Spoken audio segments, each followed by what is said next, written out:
with gluten intolerance becoming more and more prevalent, there's always things that we should be thinking about of why is it getting worse for people? I've heard where people go over to Europe and they eat gluten there and they have no issue because they don't use glyphosate over there. But then they come back home and issues resume. So one of those things where you can help Mhm. support the gut, you can help deal with any other IBS type symptoms with it.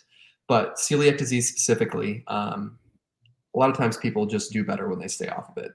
I'd say out of there's a handful of things that have been a lot of times just home runs when people stay away if that's the root of their issue.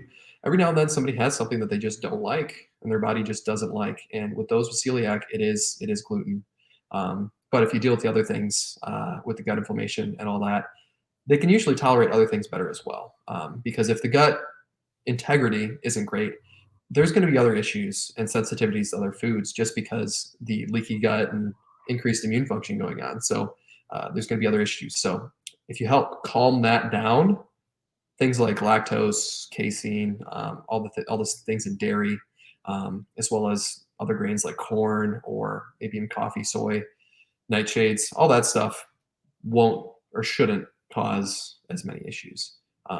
Same goes with other foods. If there's one food that really really really bugs you, we can't necessarily say that we can get you to the point where you're never going to have issues with it. It just might be your Achilles heel, where if you get rid of that one, all the other things might kind of resolve. Where that's your weakest link, where we can do things to help build up everything else. But every now and then there is one thing that you have to just do without, and gluten is one of those with celiac that's the case a lot of times.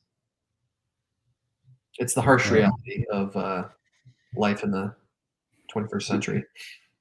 Yeah, it's a tough one. Dr. Tim, remind me you're fully gluten free.